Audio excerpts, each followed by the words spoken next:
All right, I'm Rachael Woody, and I am here with Blaine Nisson. Did I get that right? That's correct. Okay. Yeah. He was one of the founders of the SOE program, Southern Oregon Wine Institute at Umpqua Community College, and we are here at Linfield, and it is June 27th. Yeah.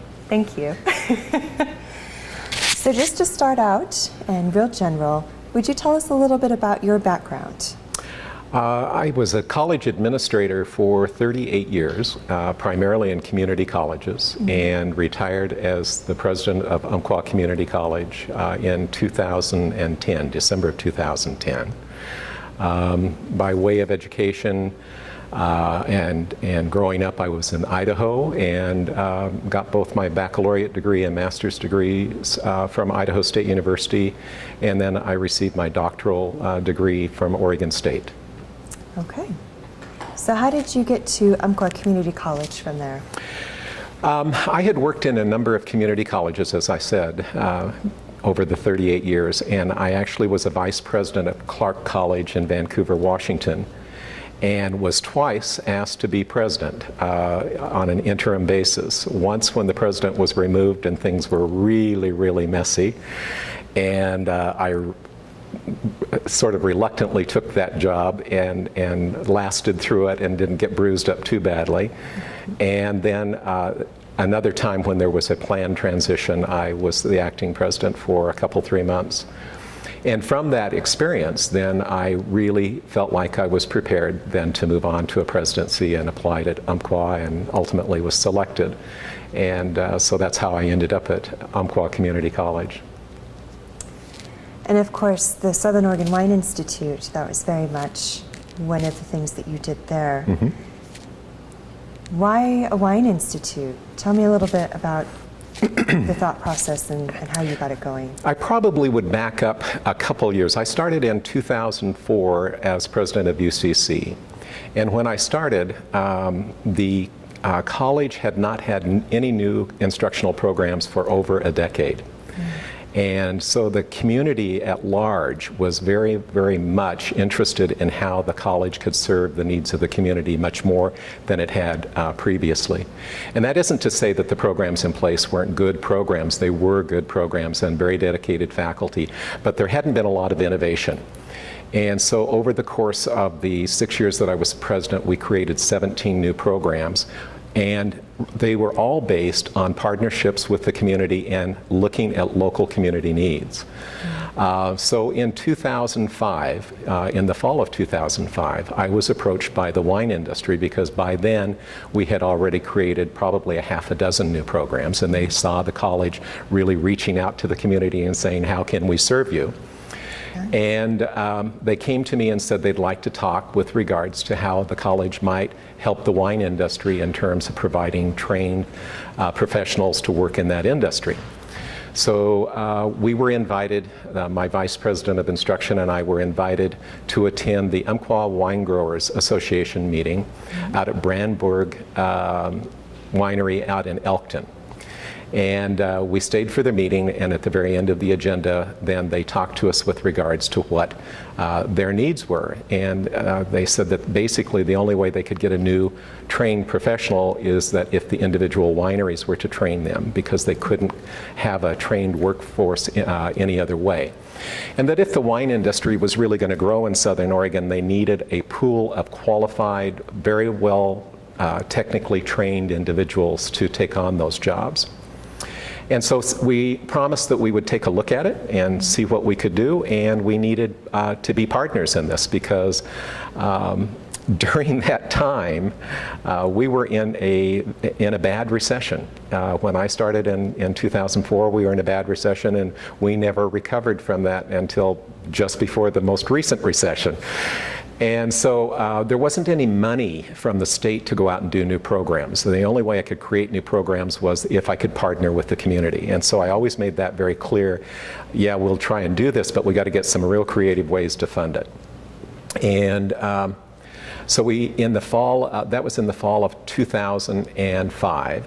And in the winter quarter of 2006, we made a journey over to Walla Walla Community College and started to investigate what would a two-year program look like, How would that work in a rural community college? Walla Walla Community College is much like Umpqua Community College in terms of population base, in terms of geography, in terms of lots of different issues. And they've been very, very successful. And so I happen to know the president there, and I took a group of people in a school van, and we went over to Walla Walla Community College and spent a couple days. And Steve Von Alsdale, who is the president, just did a wonderful job. He put us in touch with lots of different people, and he shared lots and lots of information and materials. And from that trip, there started to develop a group of people who had a real passion for wanting to try and help bring this program along. And I was very strategic in who I invited. I invited the Director of Economic Development, I invited a county commissioner, wine folks, wine industry folks, as well as college folks, and a board member from the college. And so everybody from different points of view could see the success of Walla Walla Community College. And we came back, and there was lots of enthusiasm in the van. That's a long trip. It's an 8 or 9 hour trip. And so there was lots of enthusiasm in the van, and people were excited about the possibilities for the Umpqua region and perhaps all of Southern Oregon. And then from that, we developed an advisory group. We met and decided that we wanted to try and move this forward. And we developed an advisory group composed of folks like Earl Jones and Scott Henry, Greg Kramer, Pat Spangler, and others from the industry, as well as the Director of Economic Development for the city, a county commissioner, and a board member, and really tried to get people who could have influence in this kind of a project. And at the same time, we knew that this program had to be really deeply rooted in what the industry needed. And so we commissioned focus study groups, and Scott Henry and an administrative assistant from the college went out and held a series of focus groups in the Umpqua Valley with the industry to gather their support of the program, as well as what should the program look like. Right.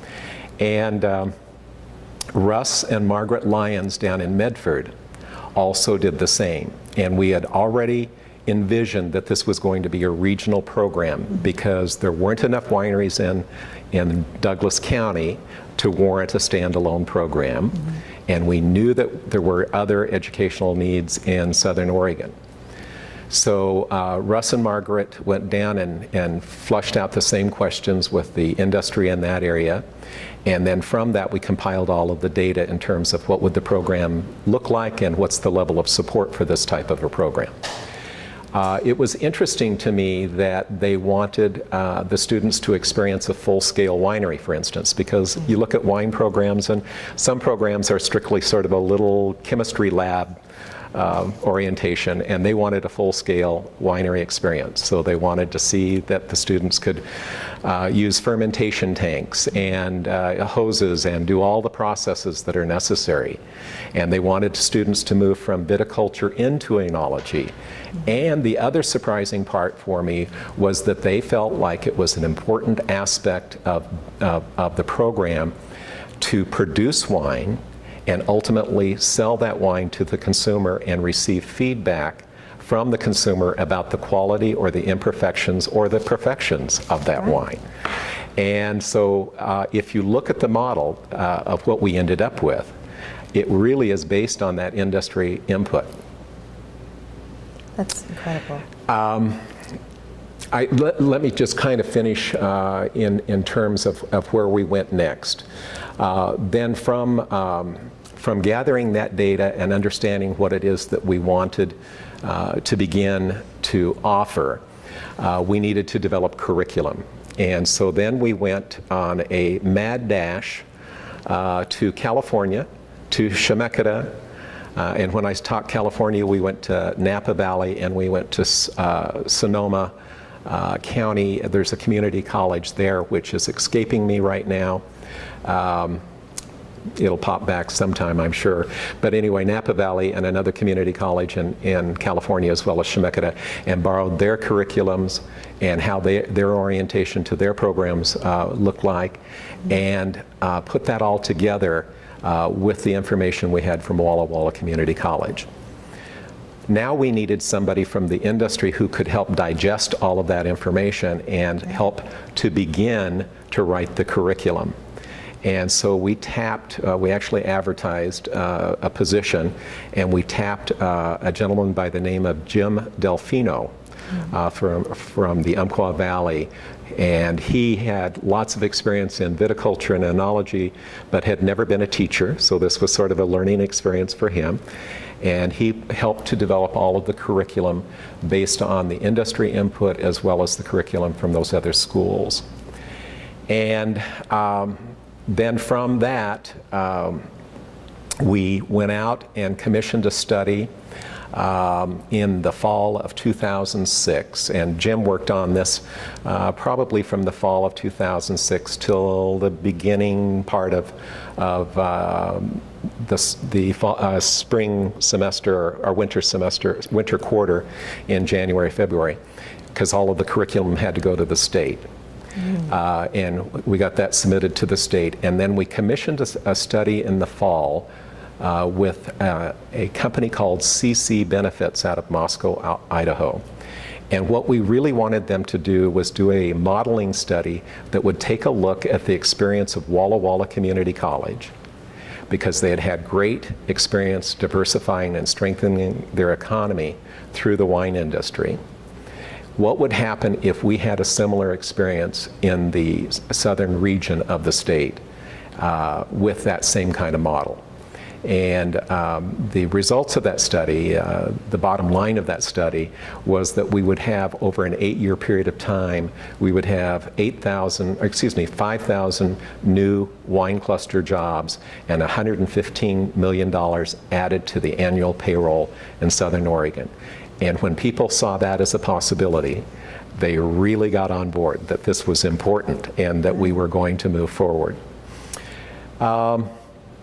So that was in the early beginnings of 2006, I think March of 2006, when that report was issued.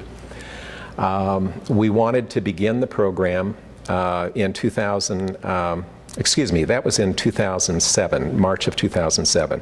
And we knew that we wanted to begin the program within the fall, a year from that next fall. So in September of 2008, we accepted our first students. We had to gain approval by the state in terms of state approval of the courses.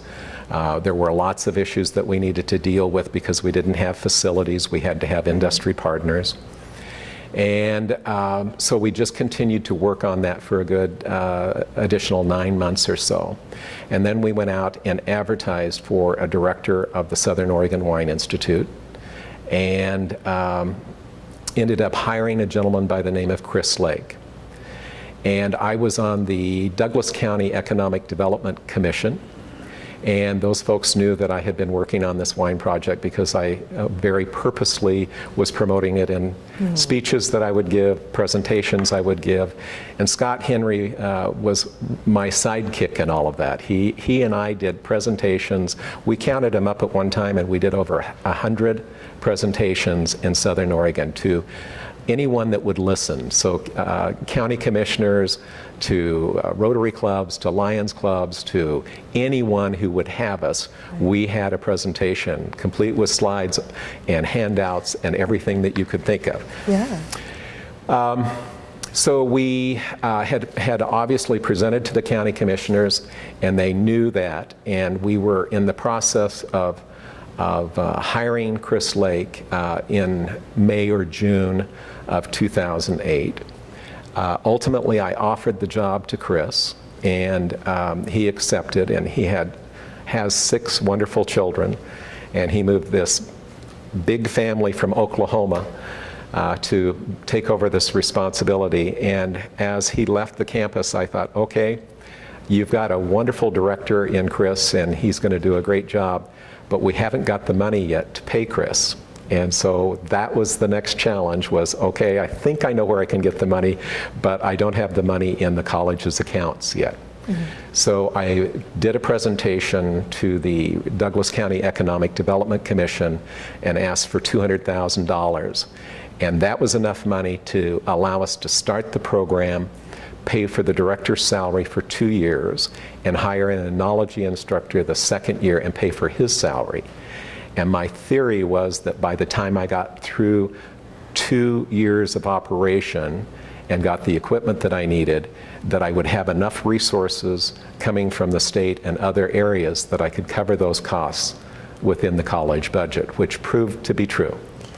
Wow. It was a big sigh of relief. And so I went in and I did my presentation to the Douglas County Economic Development Commission and excused myself from voting, so I didn't have the conflict of interest.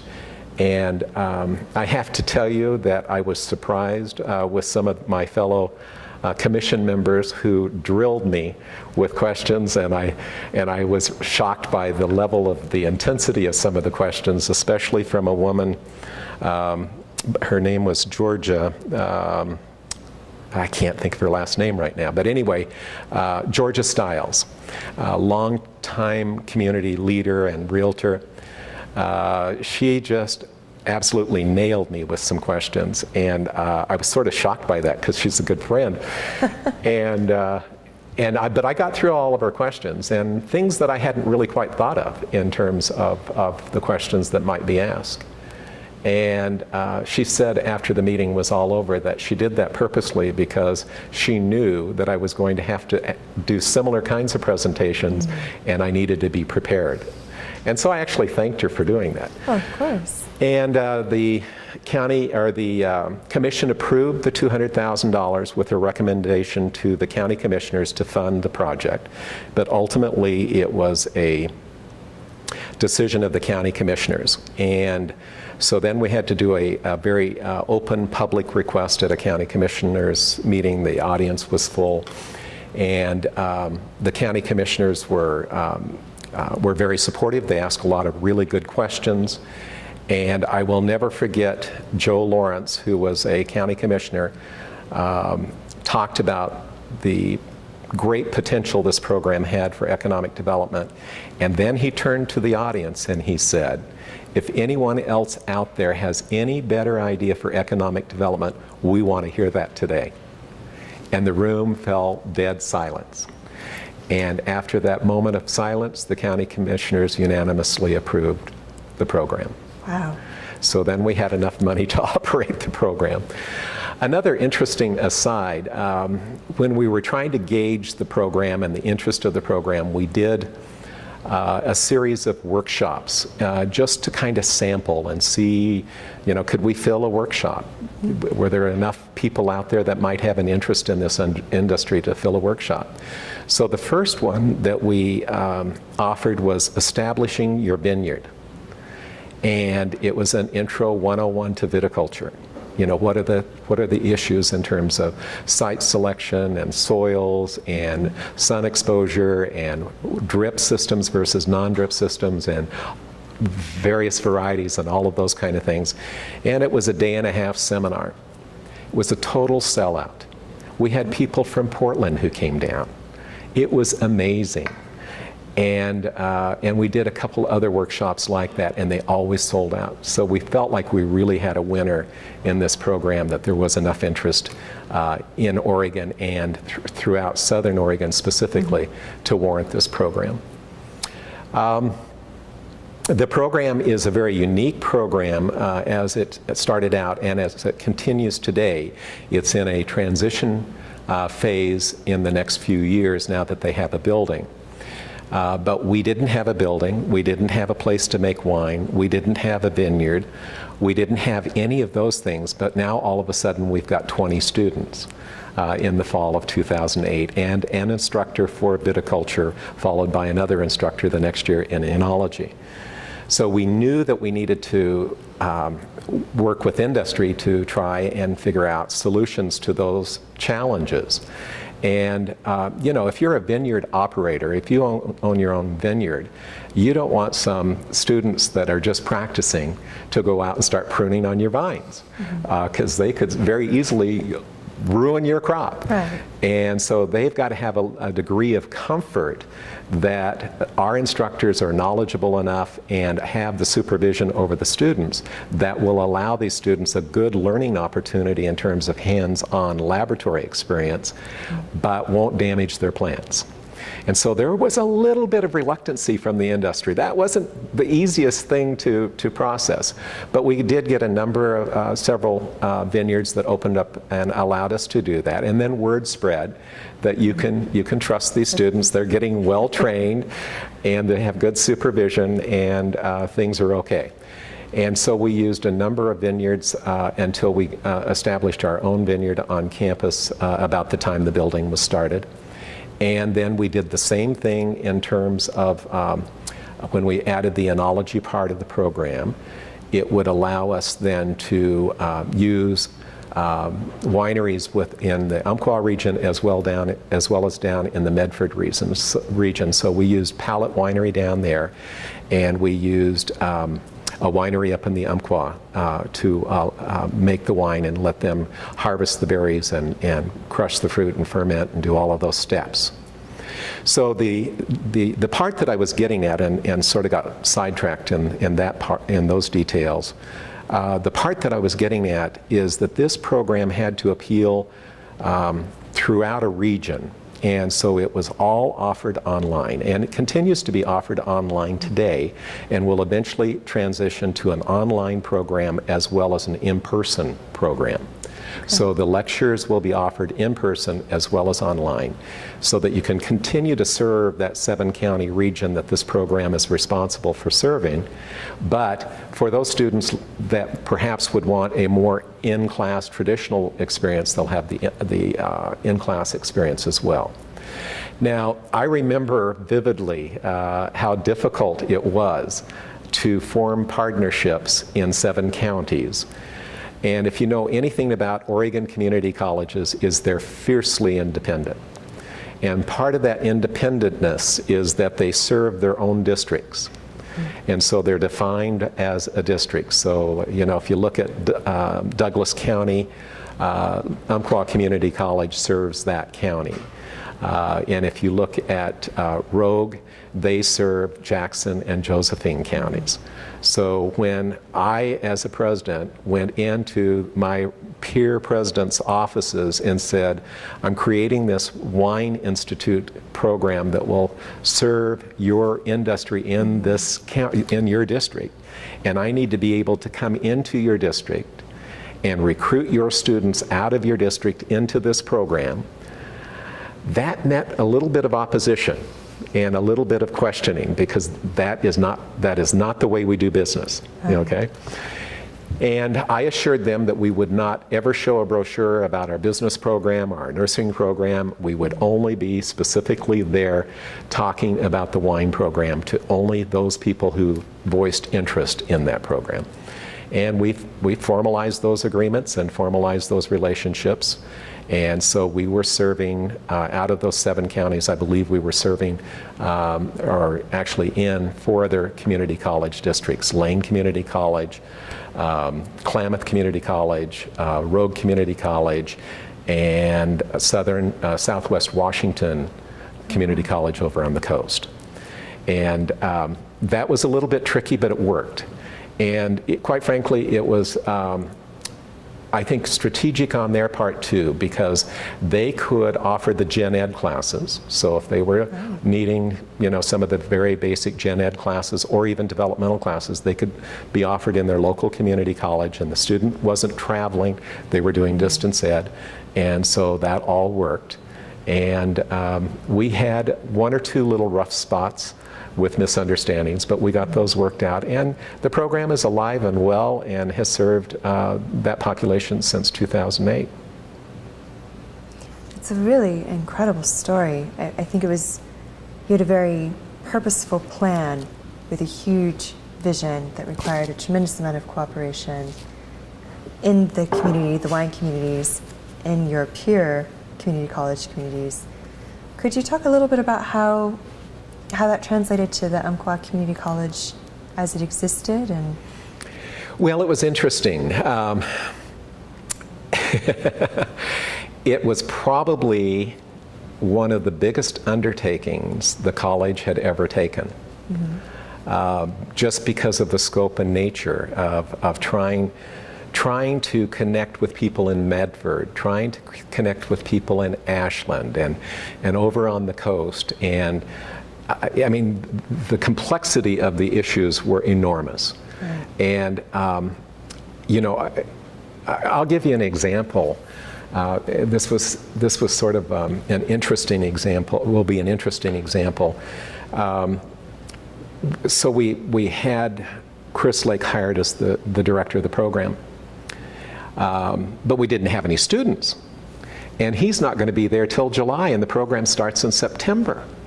right. So where are these students going to come from? And we just got permission from the state in April or May to offer the program, and so we're rapidly working on promotional materials and things that we can do to advertise the program. But where are those students going to come from for the first year? More than likely, they would come from people who are working in the industry, who want to upgrade their skills, formalize their skills, become higher skilled and more valuable to their employers, or be able to get different jobs with other employers.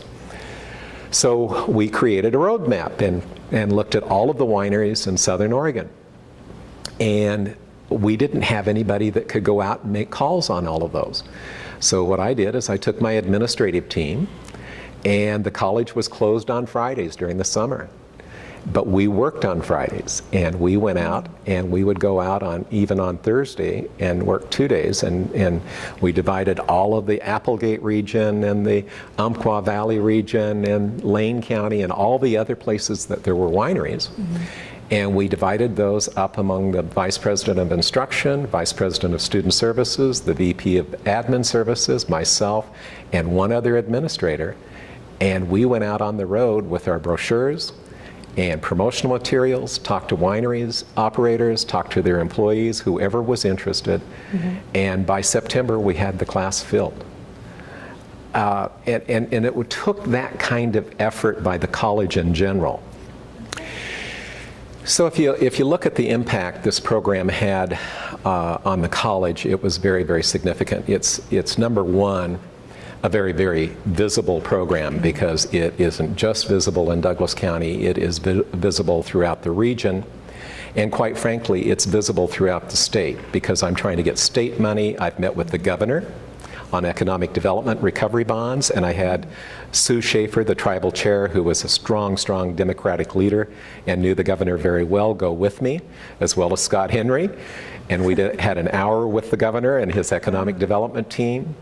So this is an extremely very visible program, and when you do visible programs that are that visible and that public, the worst thing in the world you could do is fail. So this is not an option. Failure is not an option. Somehow we have to get all these pieces together.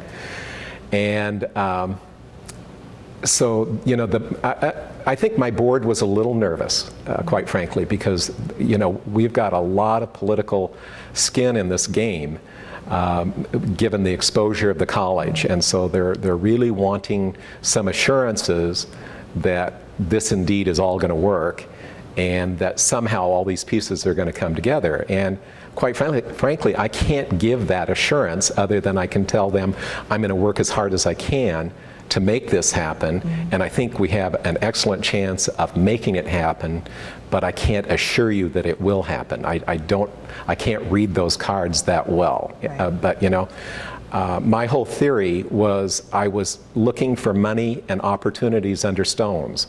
And so you turn one rock over, and yeah, there might be something there and there might not, but let's go on and find another rock and keep it going until we figure it out. So I think that was a real major challenge for the college, and had a real impact on the college. And sort of a downside to that was for the college was that I had to be so visible and so public and so on message all the time about the Wine Institute, that sometimes my faculty didn't think I cared about the nursing program or the business program or some of the other programs, which indeed I did, but I was on a mission. And so, there were some inconsistencies in terms of perceptions of support.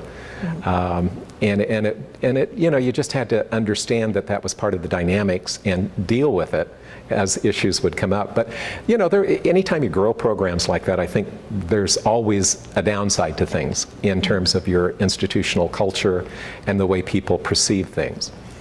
But ultimately, we decided, now we had students, we had our second instructor. We knew that these partnerships, while they were wonderful and very much needed in terms of getting the program up and running, we knew that was not a long-term solution to our instructional needs. We needed a building. And we actually started working with an architect to do conceptual drawings to help us get prepared to go out and talk publicly about what our facility needs might be. Probably the program started in the fall of 2008. We probably started that fall with the conceptual drawings, because we needed to start presenting to the public a view of how this program was going to ultimately be housed and developed further. And we continued to work that direction and had a very clear understanding of what the building needed based on the industry and based on our instructors that were now on board and helping us deliver the classroom experience.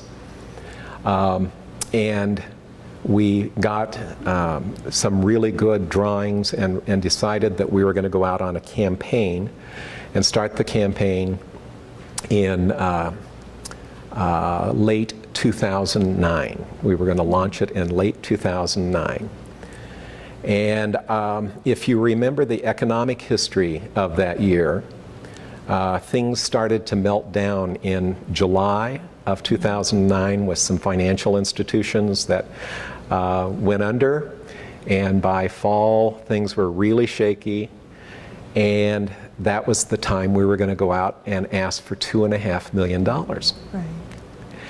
And I had a lot of sleepless nights in terms of trying to figure out what should we do. And I decided that I'd go ask a few of my respected community leaders. So I went to people like Alan Ford and a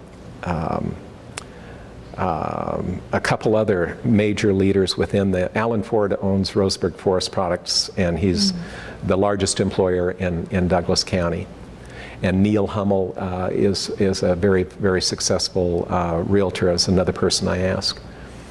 And universally, and I probably asked 6 or 7 people for their advice, and universally all of those people, all of those community leaders said, you've worked hard, this is a great program, you got it up and running, but right now is not the time to go out and ask for money. You're going to fail. And Alan just told me flat out, you're going to fail. I don't want to see you fail, so don't do this. Right. And I processed that feedback and thought, well, if this is about economic development and we're in the worst economic mess we've been in since the Great Depression, do you wait for 4 or 5 years, and when the economy is roaring again and doing well, when the economy is really doing well, do you go out and ask for $2.5 million? Or is the message stronger when people don't have jobs? So we processed that at a cabinet level at the college and talked about it at a cabinet level and decided, no, this is the best time to go ask for the money, because people are really focused on wanting to have a strong economy and wanting to get jobs developed in Southern Oregon. And I have to tell you, those community leaders were very shocked when I got back to them and said, we're moving ahead. We're going ahead and we're moving ahead, and we're going to go after this $2.5 million capital campaign. This was the first campaign that the UCC Foundation had ever done. Oh. And the other interesting part was that when I first became president of Umpqua Community College, the college had a wonderful foundation. It had $6 million in the foundation, not a lot of money, but a respectable amount of money. But they were really focused on scholarships, so they had never gone after anything in terms of capital. They had never gone out and asked for scholarship money. So a lot of very kind-hearted people over the years had given money to the college and left money in their states for scholarships, but other needs had never been identified, so what we did is we hired a full-time foundation director and increased the foundation board to somewhere around 30 people. It used to be around 10 people, and we really redesigned what the foundation was all about, with the idea that someday we would do a campaign. Oh. So we decided to go out on campaign, met with the foundation board, they got behind it, and in 6 months, we raised the $2.5 million. It was the shortest amount of time any campaign in Douglas County had ever raised over $1 million. And we raised it in 6 months and got the $2.5 million. Now, while that sounds real impressive, I have to tell you that not everything was easy doing that. We did, again, many dozens of presentations, and we did presentations that were to very non-traditional funders. I went to the city of Roseburg and asked for money from them from economic development funds. And ultimately got money out of the city of Roseburg. We went to other foundations. So we went to the Whipple Foundation, and they were very generous. They're a local timber industry family in Douglas County and have a wonderful educational foundation, and they provided a significant amount of money. Dick Erath and his foundation provided money. Alan Ford, through the Ford Family Foundation, provided money. So we did all the foundation presentations and requests that we could, and we did one-on-one people-to-people foundation fundraising. We had a wonderful story. There was a secretary in the Human Resources Office that was just watching what we were doing and saw all the work that we had done. She happened to be in the administrative complex, the offices, the president's area and administrative area. And she watched what we were doing for 2 or 3 years. And so Tina was so moved by doing this, by seeing what we were doing and what the potential was, that she gave a nice donation out of her paycheck for 2 years towards this building. Right. And so it just resonated with people that this could be a real future for the region and helping people get back to work and helping people move on. And so, I'm very, very proud of Douglas County and Southern Oregon and the many, many fine people that make up that geographic area who gave so generously in such a brief amount of time to make that a reality. Yeah. As I mentioned, I retired in 2010. The building was well underway by the time I left. And I went back to the dedication in 2012, in January of 2012, my wife and I went back for the dedication, and it was the most joyous celebration with all of these wonderful donors and industry leaders, and to see the reality of what really could happen. And Alan Ford, I did a little presentation that night, and Alan Ford stood up at the end of my presentation and said, and I told him this wasn't possible. And he ignored my advice, and thank goodness he did. Right. So that's maybe a long answer to your question, but that gives some of the history of that fundraising activity. Right. Yes. And it appears to me, the other thing that I forgot, this was an interesting story too.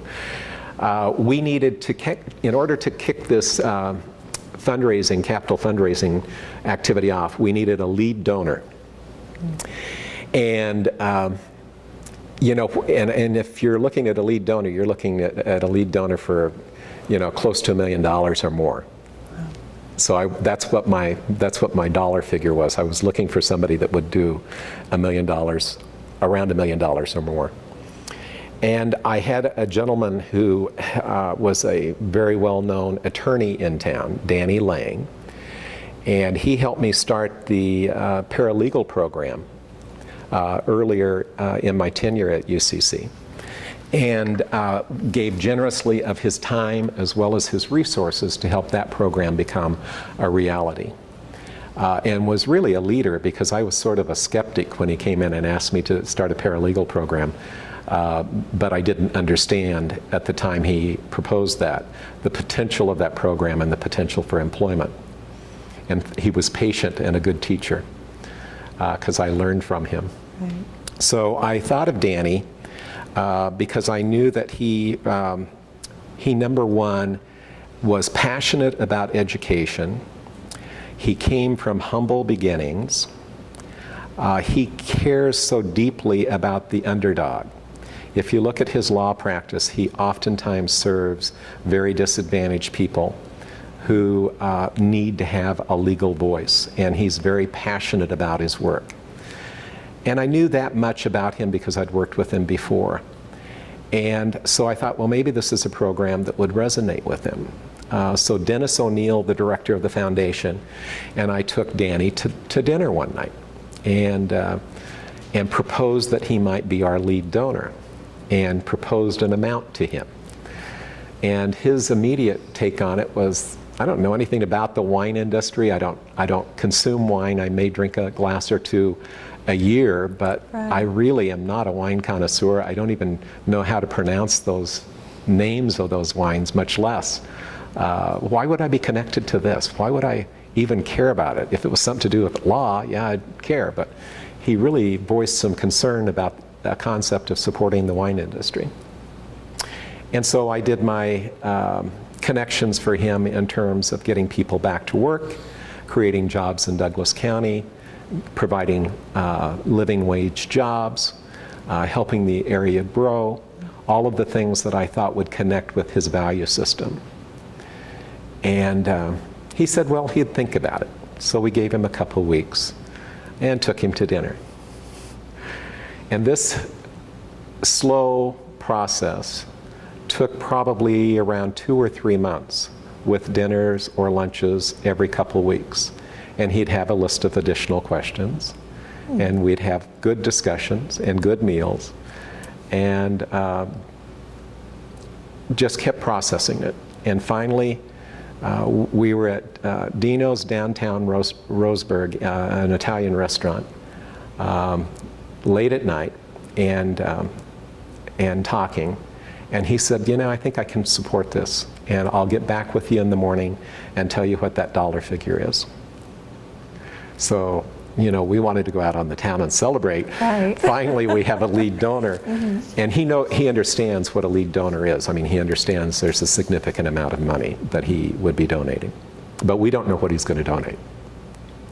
So he comes to my office, actually, the next day and said, how does $800,000 sound?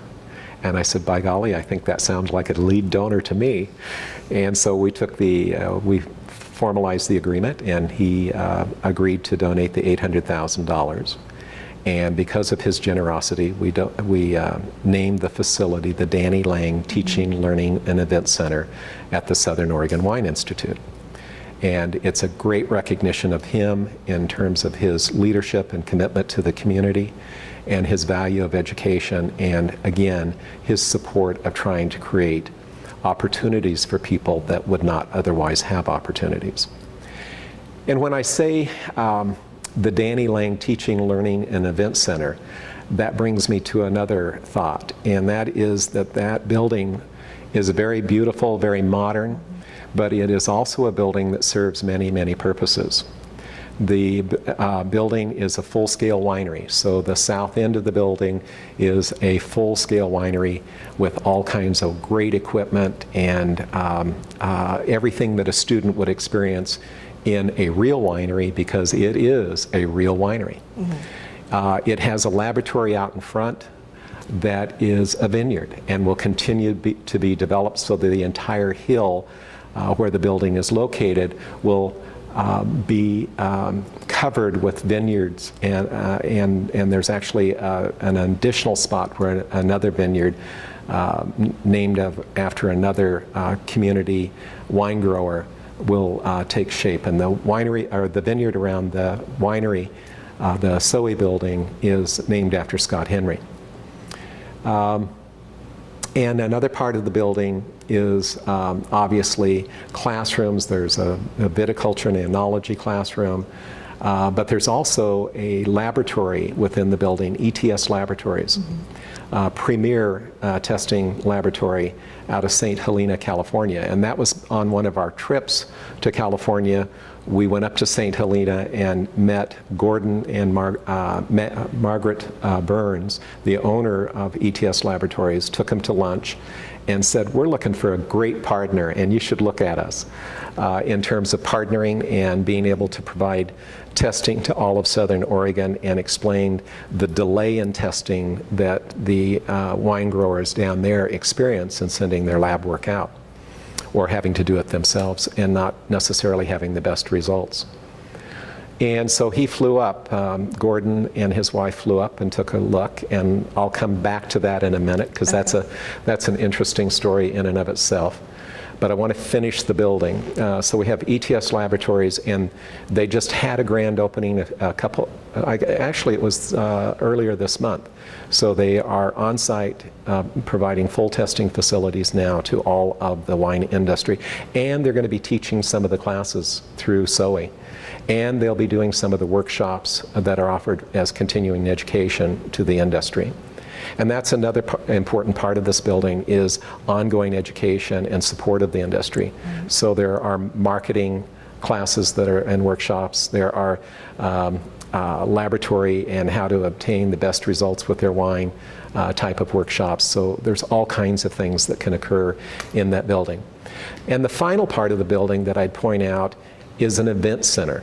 The college had a very old and antiquated student union, if you will, college center, that was really inadequate for the community needs as well as the college needs. And so we felt like if we could incorporate that into this building and somehow use the facilities for multiple purposes, that would serve the community as well as serve the college's needs much better. And when I talk about the community needs, there was no place in Douglas County that you could host a dinner for 250 people unless you went all the way down to the casino, which is 35 miles south. And while that's a great facility, it doesn't always work for everything that's needed. So we worked with the Cow Creeks, who owned the casino. They actually gave us a very, very sizable donation, so they didn't see us as competition to them. Right. And we incorporated that with a culinary arts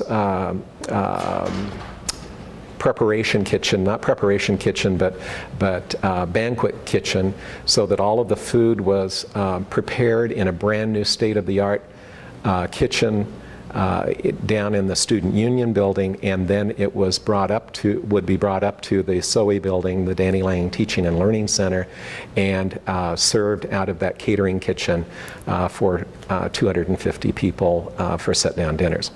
So it became a multi-purpose facility. So there's smaller rooms, larger rooms.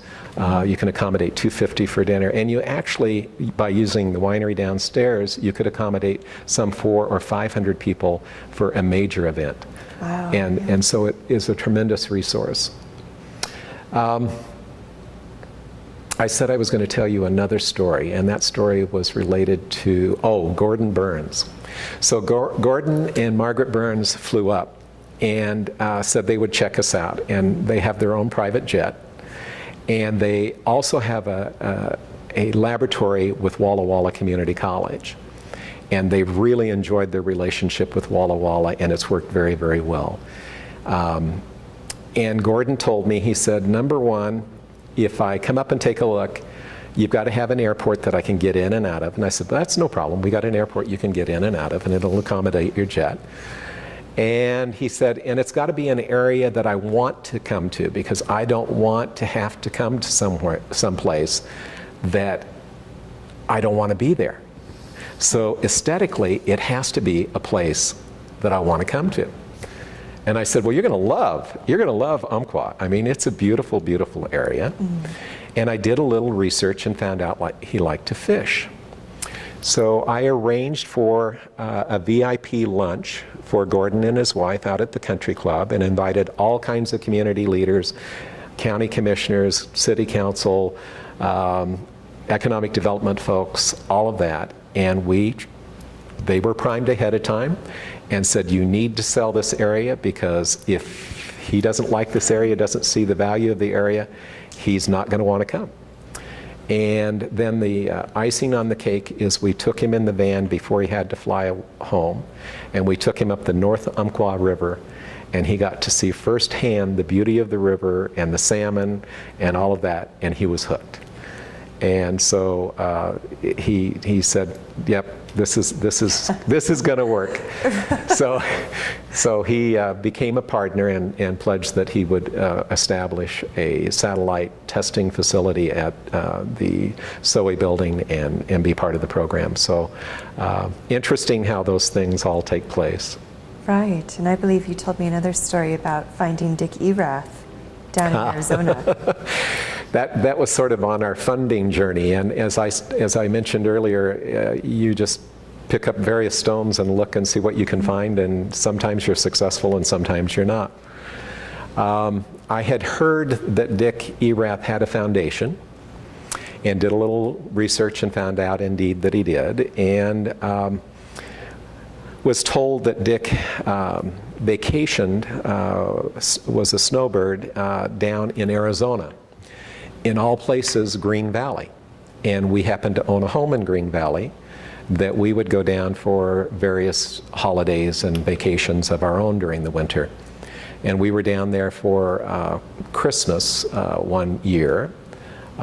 This would be just after we launched the capital campaign, which would have been probably Christmas of 2009, or perhaps in January of 2010. And I got a hold of Dick's telephone number and gave him a call and introduced myself and told him that I was the president of the college and that we were interested in starting a program, and I'd like to buy him lunch and talk to him about that program. So I met him out at Quail Creek, where his home is, and they had a beautiful restaurant there. And I took him to lunch, and I probably didn't eat much lunch, and he ate all of his lunch listening to me. But we got through all of the things, the messages that I wanted to impart to him, and told him about what we were trying to create. And he invited me to attend his foundation board meeting the following June in Portland and make a formal presentation, which I did, and ask, I'm going to remember that I asked for $300,000 or $400,000, and the Erath Foundation ultimately, if my memory is right, donated around $300,000 to the project. And that was not without checking me out thoroughly, and Dick doesn't know this, but I know that he called Earl Jones at Abasella and Scott Henry and said, okay, now is this guy for real? Is he really going to be able to do this? And I, of course, have their endorsements, and Dick's concerns or questions were duly answered, and he's a smart businessman. If he's going to invest, he's going to check things out, which I wasn't offended by any means and was glad that he did. But anyway, yeah, I ran Dick down on a vacation and bought him lunch, and it all worked out. That's incredible. So, well, I know it's only been, in historical terms, a few years for SOE, but could you speak to how you've seen the program develop and what impact it's had already? Well, I take great pride in looking at what fine things some of our graduates have already done. Several of them have started their own wineries. In fact, our first graduate ever out of the class of 2010, June of 2010, Sandy Glazer is her name. Sandy was the first student to enroll in the program. She held that honor and we recognized her. And then she was as a result, she was the first one to walk across the stage and receive her diploma out of that program. She and her family started Glazer Family Winery. They have beautiful acreage and a beautiful home on the west side of Roseburg near the country club. And they have a number of grapes, acres planted in grapes. And I stopped to see her last year. And her son, their son, David and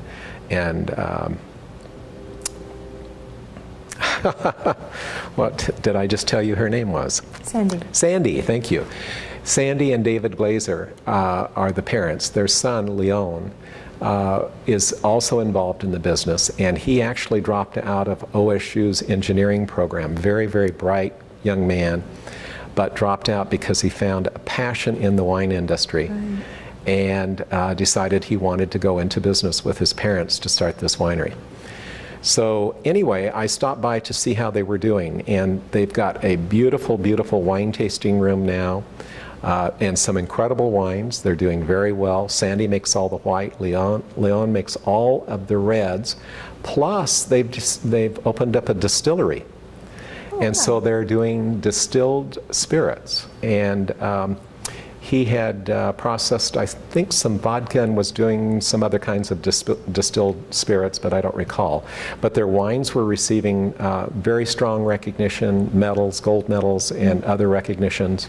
And they're in business, and they're doing great, and they're happy, and it's in their blood now. And they're really, really proud of what they're doing, and they make some exceptionally good wines. There's been other examples of some of our other students who have gone in as assistant winemakers and now are winemakers, who have gone in and helped manage vineyards and now are the lead manager of vineyards. And so the dream that the program had in terms of helping the industry grow is really a reality. And as I was talking about that, I think one of the things that I failed to mention about the building that's an important component of the building is that there is a program called the Wine Incubator. And so we had the formalized training for the 2 years and the laboratory and all, the event center. But another component of that is a wine incubator program. And what we mean by a wine incubator is that if a student completes the degree and has the 2-year degree and really needs to use a winery for up to 2 years to try and get into business, and they are undercapitalized to be able to invest that kind of money in the business, but have a passion and want to produce a product and really try to see if they can get their product marketed and produce that product and market it, they can enroll in an official wine incubator program. And that will allow them for a fee to use the winery and make their wine and store it and bottle it and design a label and do that. And they also work with the Small Business Development Center to create a business plan and a marketing plan so that when they're launched at the end of 2 years, they've got a product, they've got a business plan, they have a marketing plan, and they have an optimal chance for being successful. And so that was a real important part of the design of that program. That said, that also ended up getting us another $1.5 million for equipment. Right. Because you build this wonderful building for $7 or $8 million, and then you've got to equip it. And winery equipment is very, very expensive. Stainless steel is very expensive. Right. So I was at a presentation in Portland 1 year, and the years begin to run together. But 1 year, probably in 2008 or 2009, and community colleges were invited to a regional economic development summit, and there were a lot of federal officials there talking about economic development. And well, it would have been probably in 2008, because the recession had not hit yet. At any rate, I was developing this concept of SOE, and very visible on a state level. And one of my fellow community college presidents said, you need to meet the regional economic development director so that you can introduce SOE to that person, because there may be some funding. And he knew the guy. So it was a handshake and a quick, hi, how are you? And here's what I want to talk to you about. And he gave me his business card, and I followed up. And then we had a long, extensive telephone conversation about what we were doing. And he encouraged me to begin to look at a formal request. And we started meeting with some of their other people and massaging that request and working that through. And it took us about a year to a year and a half to get a real, concrete, very viable proposal together that we had massaged many, many, many times. And you're familiar with that process, I know. And we submitted it into the Economic Development Agency, Commission. And then we had a telephone call. They wanted to ask a whole bunch of follow-up questions, and we spent a couple hours. My team and I spent a couple hours answering their questions. And a large component of this was the need for the incubator program, as well as the 2-year program, in terms of, they kind of went hand in hand, and the whole economic development initiative. But they really, really liked the incubator concept. That was really something that resonated with them and just made tremendous sense. Mm-hmm. So they whittled it down to, I think it was around 75 to 100 projects that they were sort of interested in, because this is national competition. And then they did a second round of interviews. And so we went through that and answered all of their questions. And ultimately, we were one of 50 programs funded nationwide, and we received $1.5 million for equipment. And so the equipment that is housed at SOE is absolutely state-of-the-art, brand new equipment, cutting edge, filtration systems, whatever you want to talk about, everything is just absolutely cutting edge. That's incredible. Yeah. Since we've spoken about the program, and you now probably have very intimate knowledge of the Umpqua Valley and the wine industry down there, where do you see it going? Especially as that's something that we've tried to capture here. Well, I think the southern part of the state, and this does not take away from the northern part of the state, which produces incredible wines, but when I look at the incredible wines are really in the area of Pinot Noir and Pinot Gris, and really much cooler climate wines. I think one of the beauties that distinguishes itself in the southern part of the state is the broad diversity of grapes that can be grown there. You can grow the Pinot Noirs, you can grow the Pinot Gris because of the marine influence and the microclimates that exist there. But you can also grow the robust wines, the robust grapes, like the Syrahs, the Tempranillos, and those types of grapes. And so the diversity of wine is just absolutely phenomenal. And I'll give you a little story. There's a winemaker in south of Roseburg called Abasella, Earl Jones. And Earl has a passion for Spanish variety wines. And he retired as a dermatologist and was living in Florida, but had spent enough time in Spain and had a passion enough for wine that he really wanted to grow Spanish varieties, and he knew that's what he wanted to do after he retired. And he was searching somewhere that he could establish those kinds of vines. And he looked in Washington, And then he began his journey in the southern part of Oregon.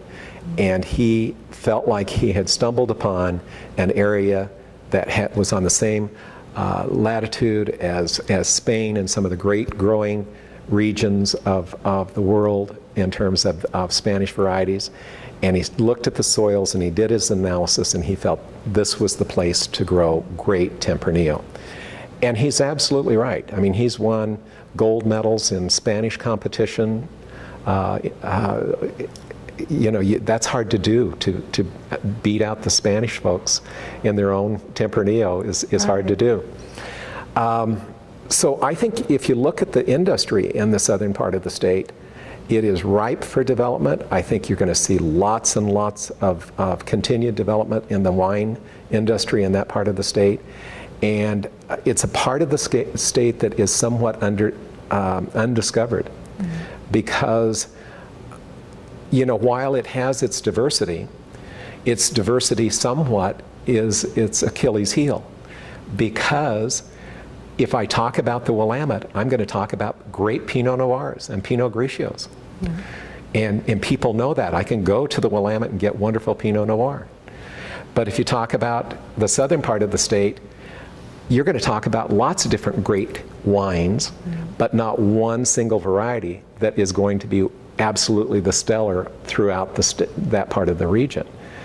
So I think that part of the challenge in terms of marketing the southern part of the state is to look at that diversity and then really play that for what it really is.